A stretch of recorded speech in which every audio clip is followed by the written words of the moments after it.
क्या होगी कि इन्हीं के दो मंत्री जो बड़े कद्दावर रहे, एस जयशंकर और निर्मला सीतारमण को, उन्हें कहा जा रहा है कि कहीं बाहर जाके चुनाव लड़ें और उन्होंने मना कर दिया चुनाव लड़ने के लिए।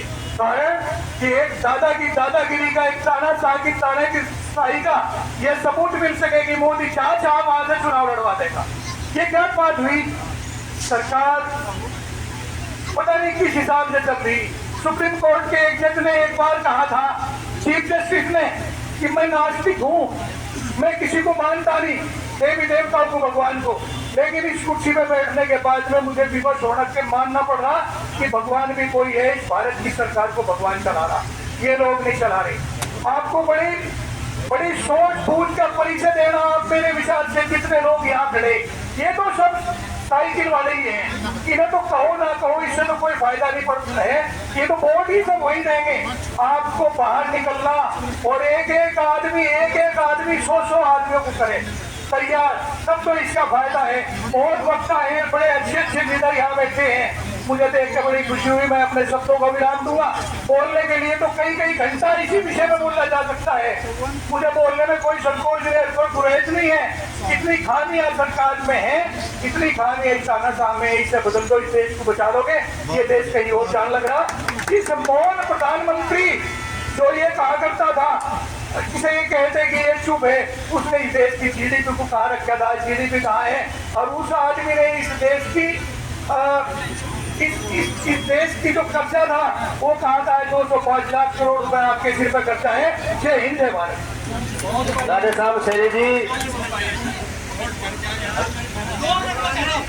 एक मिनट में खत्म करो। राधे श्याम सैनी जी, भाई ज्यादा बोलने का बिना तैयारी से मैं कह रहा ना, माला डालने से हम चुनाव जीतेंगे, एक माला होनी चाहिए।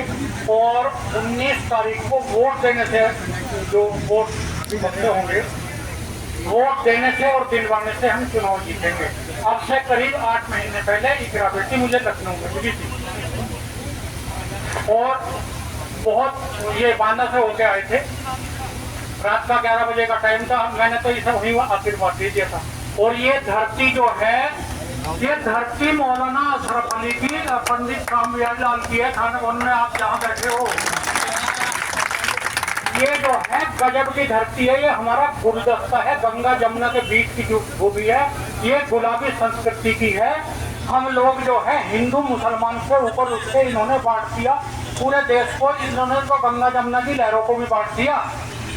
हम एक तरीके से एक सब ऊपर उठ के, एक स्तर से ऊपर उठ के 19 तारीख को वोट डाल लें। वोट डालने से सदन जीतेगी। ये सरकार इस संविधान को मटिया मेट करनी चाहती है। और अभी जल्दी बोलने का मैं थोड़ा सा और 1 मिनट लूँगा, 1 मिनट से 61 सेकंड नहीं लेने का। मुझे भारतीय सेना में रहने का तजुर्बा मिला 1971 के वार में था। इंदिरा गांधी वो थी जिसे आज हम बुरा भला कह रही है सरकार, जिसने पाकिस्तान के 2 टुकड़े कर दिए थे। और वो भारतीय सेना थी जो बहुत कम मात्रा में थी, जिसने जो है 1 लाख फौज को सरेंडर किया था। मैं भारतीय संविधान की सुरक्षा के लिए सभी से निवेदन कर रहा, और भी बोल लूँगा और वाणी को अपनी विराम दे रहा। 19 तारीख को ये 5 महीने है जो रमजान का, सबको इसकी मुबारकबाद। और 19 तारीख को नमाज पढ़ के अपने तरीके से अपनी इबादत करके लाइन में लगो, पहला वोट डालो। हर वोट 1 वोट। और पिछली बार इसकी मम्मी यहाँ से चुनाव लड़ी थी, वो भी रिकॉर्ड मतों से जीती थी थाने।